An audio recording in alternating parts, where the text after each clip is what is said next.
Hi, welcome to the Semiotic Eye, a podcast where you get to learn about all things semiotics. The following episodes will include conversations between Hamsini Shivkumar, India's leading semiotician and founder of Leapfrog Strategy Consulting, and Anurag Vaish, the founder of Mensa, a social media platform for audio sharing. The live audience listening to the conversations were allowed to interject and ask questions. Unfortunately, you won't be able to do the same here. However, if you have any questions, please feel free to reach out to us on Leapfrog Strategy Consulting on LinkedIn. We hope this podcast is insightful to you and deepens your understanding of semiotics.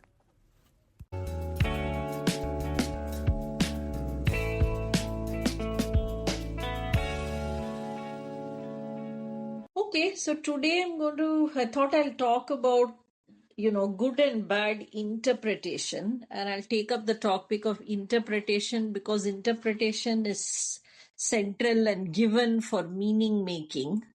And therefore, when you think about behavioral science and interpretation, there can be some question marks or challenges. So I'll start by saying that when it comes to science, the holy grail is objectivity rather than subjectivity, right? And objectivity is achieved through focus on facts. And facts from a scientific perspective are actually measured to be understood to be measured data. Right? So measurement and expression in numbers can be objective, of course, if they are not being manipulated. So, for example, we have blood tests give you numeric readings of various conditions of your health. And then with devices like Fitbits and so on, continuous reading with numbers is also possible. However, even a row of numbers and numerical relationships are not interpretation free because they have to be interpreted for meaning before decisions and actions can be taken. So therefore, even numbers need to be converted into concepts and words before some kind of decisions and actions and choices are made. So in the case of medical data and health related readings, the core concept, or the lens through which this interpretation is made, right? So I have seen that typically there are a simple set of binaries that people draw upon for decision making, even when confronted with this set of numbers, not some event or text or other types of visual signs or something to be interpreted. From an action decision making point of view, there are a simple set of binaries. Typically, these are positive or negative. So is this a good thing or a bad thing? Will it result in positive outcomes for me, the decision maker, or for us, the team, versus negative outcomes?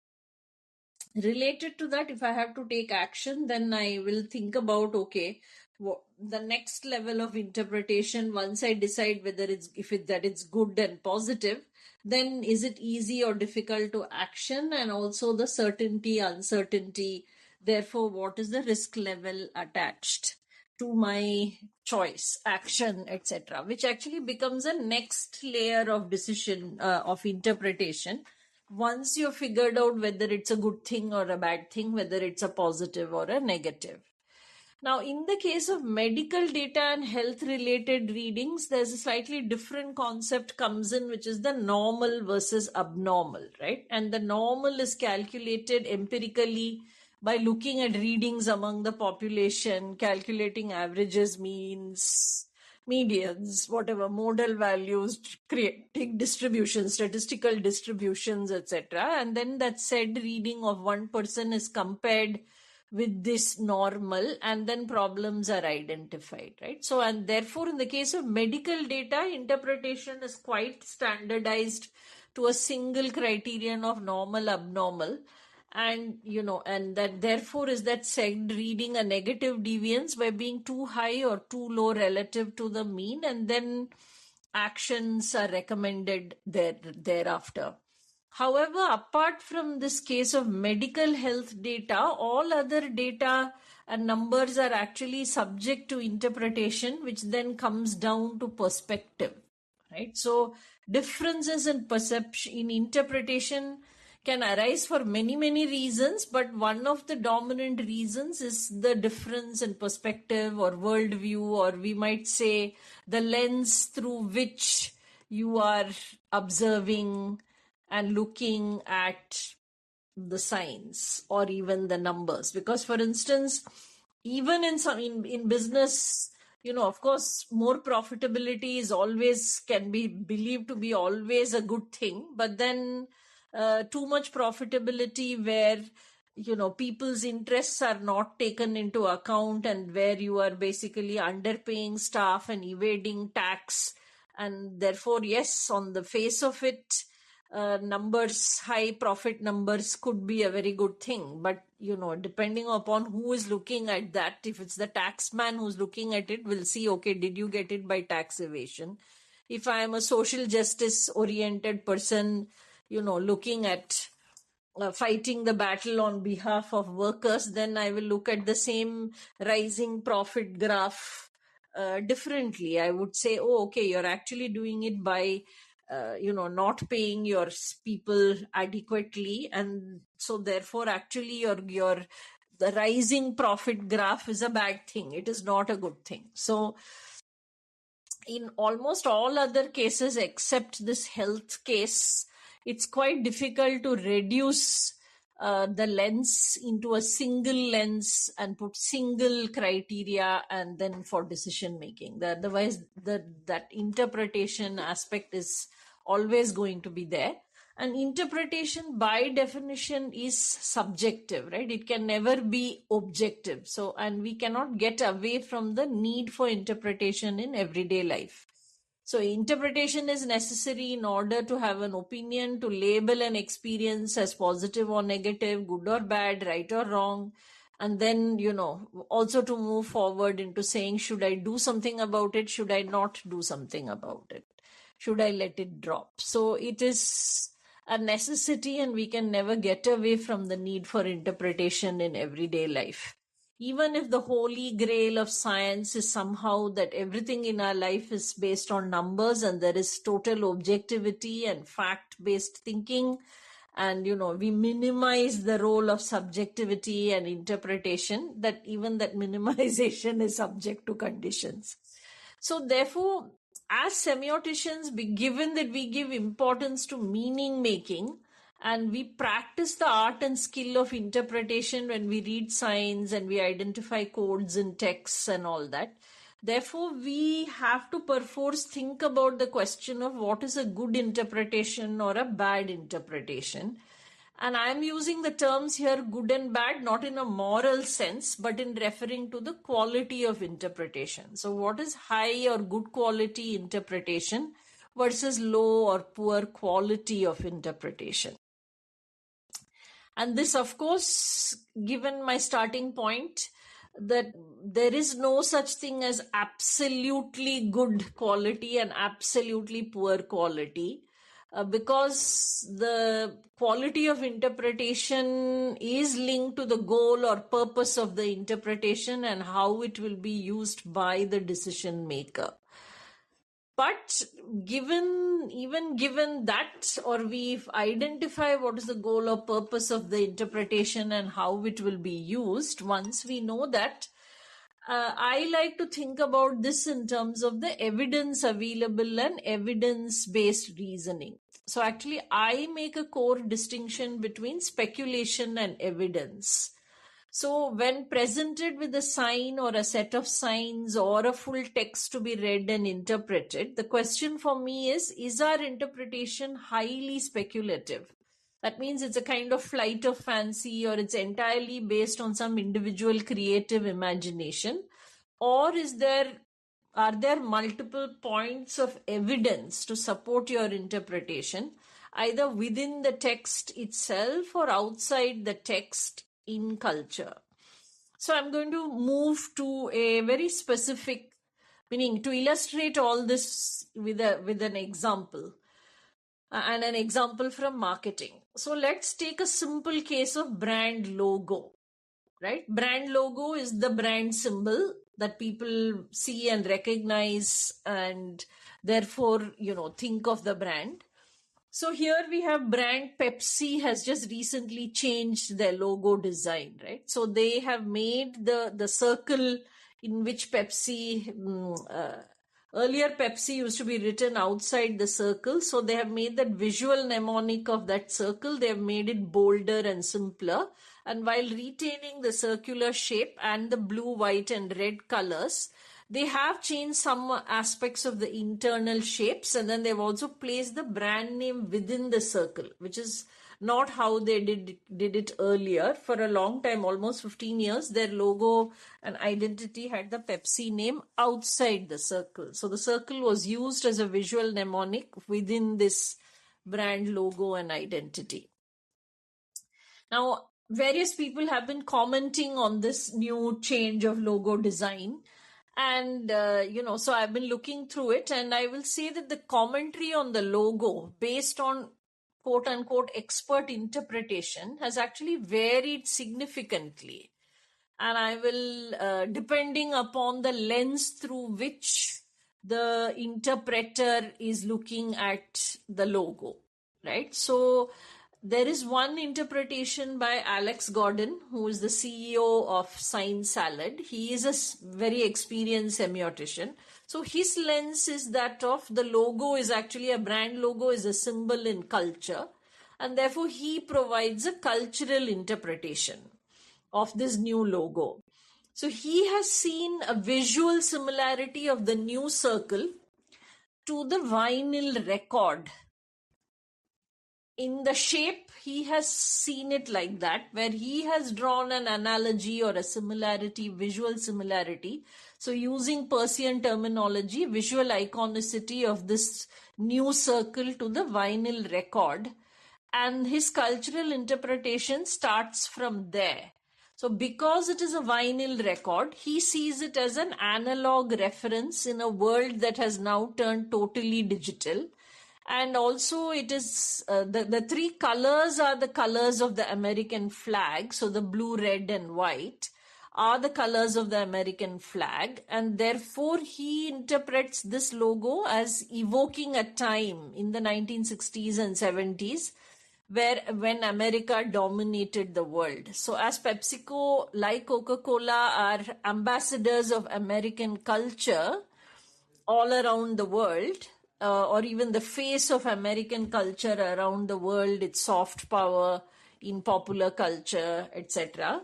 So he draws all his cultural interpretation and inferencing from there. And he speaks about how this logo is actually evoking a time in the 1960s and 70s when America dominated the world. So in a way, it is an attempt to recapture the glory of American culture for today's context. And the second thing he points out, again, going from the circle to the vinyl record to the analog era, as by creating a throwback to the analog era, PepsiCo is trying to connect its audiences with its audiences who today are totally immersed in the digital space by evoking a certain nostalgia or sentiment for a simpler, maybe kinder, simpler era that it belonged to. So this is one, and this interpretation of the logo is based upon an understanding of the logo is a cultural symbol, and as a semiotician he tries to draw the cultural references and then draw up an interpretation and present it by way of a post. Now there was another post from Vani Gupta, who worked in marketing in PepsiCo India, and she is now a marketing consultant. So she looks at the new logo through the lens of marketing effectiveness, right? So her job is to present herself as a marketing expert, the Alex Gordon presents himself as a culture expert. So Mani, in presenting herself as a marketing expert, is concerned with the question of marketing effectiveness. So what will this new logo do for PepsiCo, do for the Pepsi brand, not PepsiCo company, do for the Pepsi, the drink brand, vis-a-vis, other brands, and is this therefore an improvement, or is it actually non-improvement, or even a going back, a negative? So she looking at this new logo through the lens of marketing effectiveness. She points out that in the soft drinks category, being top of mind is the make or break factor. This is very much proven by evidence. And therefore, since this logo design has much greater shelf throw and, the impact from a distance than the previous one, so she concludes that this is actually a change for the better. So she uses a rule which has been a marketing law, so to speak, which has been empirically derived for the category of soft drinks. So she uses that marketing law of salience or top of mind to actually guide and lead her interpretation of this new logo to say whether this is good or this is bad. Is it an improvement or not? And in this, using that marketing law, and when she examines the logo, she finds that this is an improvement. So that's what her post is all about. Now, there's another person who had written a post on this, but he had written a long post which was critiquing the narratives put out by the design agency. So the design agency had put out one long narrative on their thinking behind this new logo and new design and all that. And they had taken the circle and compared it with the circle as a graphic form and connected to different aspect dimensions of history and philosophy and all kinds of quite esoteric connections, if one might say so. And therefore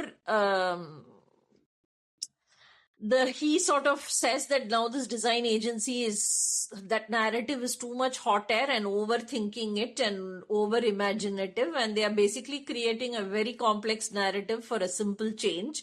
And then he wonders why are they doing it, and then comes to the obvious conclusion that, this is possibly to justify their $1 million fees which they have charged PepsiCo. Now, when you read these three interpretations of the same sign, which is the new logo, one must wonder, right? Which of these is a good interpretation? Is there a bad interpretation? Or are all of these equally valid interpretations? So in cultural semiotics, which is based on literary theory, this question is actually debated as reader response theory. That is, whose interpretation is the valid interpretation, right? So it starts with the author and the authorial intent. So who is the model reader that the author has in mind when making their creation? And is the author's intended meaning the last word? Or when the creation goes out into the wider world, is the reader's interpretation equally, if not more, valid? And since we live in a democratic era where public viewpoints matter as much, if not more, than the authorial viewpoint. So if you take any cultural product, any content that goes out in the real world, whether it's movies, shows, posts, even fashion for that matter, or whatever, every type of content that goes out into the real world, they are all subjected to the challenges of interpretation by their intended audience or unintended audience, who might then, they might align to the authorial intent, or they might actually oppose the authorial intent. They might be sort of negotiated, half in agreement, half in disagreement. So many different nuances of position are possible when the interpreter is doing the interpretation. But coming, from a conclusion standpoint, are there some simple criteria that we work with at Leapfrog? And we therefore work with, for me, as I said, the difference between good and bad lies in the degree and extent of pure speculation in joining the dots to interpret versus the robustness of the evidence being used. So for evidence, the interpreter has to go beyond the sign or text itself to compare it with other reference points, which can draw from the brand's history, as in this case for PepsiCo logo, or you look at the category and therefore other logos in the category, or from the broader culture. So you have to first think what are going to be your reference points. You might even use a whole sequence of them. You may start with the brand's history, then go to the category, and then go into the broader culture, and then draw your inferences on that basis. And because you're doing evidence-based reasoning, you look for patterns in the comparison and then use analytic reasoning to figure out some possible reasons for that recurring pattern. And we will also aim for some logical reasoning to support the inferences drawn. So Peirce, of course, called this abductive reasoning. That is, you tease out the implicit rules that we use to read and interpret signs, which are actually rules that we have learned from culture or figured out ourselves based on our experience. And for me, the extent of rigor applied to reach a high quality interpretation is also a function of the objective and use. So, for example, if you're writing a post of cultural commentary which is being read for infotainment, and no decisions are going to be taken, you can have more speculative license, as the goal is to be interesting for the audience. But if the business decision maker has to change their packaging or advertising or or their intended solution on the basis of our interpretation and inferences drawing from our interpretation, then the requirement for interpretive rigor is much greater. So, questions and comments? Yeah, this is fantastic, Hamsini. There's a question over there which says, does the choice of word formatting, color coding, and understanding of the multicultural society impacts interpretation? My answer would be yes, yes, yes, yes, yes, everywhere. But you want to? Yeah. Yes. Very well. You referred to behavioral science in the beginning. You also talked about author's intent, right? One of the cases that we used to talk a lot about is, even math, right? Sometimes people reinterpret, right? So that's just human mind, which is saying, I'm trying to draw some more meaning from here than what is obvious, right? So if you look at a case where, say, you went to a doctor, right? Not you. Let's say somebody went to a doctor and a surgeon, right? And the surgeon is kind of telling you about the chances of failure and success of a particular procedure, right? And if the surgeon says, that this procedure is, say, 97% times successful, right? Or if the surgeon says it's 3% times that it fails, right? People are drawing more meaning than the math. The math is the same, right? Whether it's 97% chance of success or 3% chance of failure. The people listening to it is trying to interpret the intent of the author. What does that doctor want you to do, right? And that's very interesting, right? Because even if the doctor did not intentionally frame that information for interpretation beyond the data, right? Which is itself unlikely, because most likely subconsciously he's also kind of passing some intentionality along with the data, right? But assume for a moment that he's not, and he's like a robot, right? Which is not passing that information, right?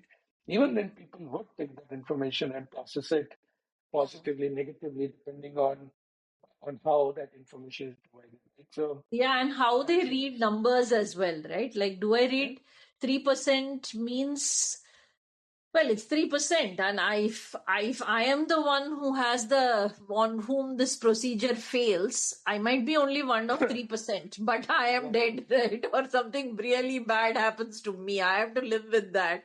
So forget the 97 and 3.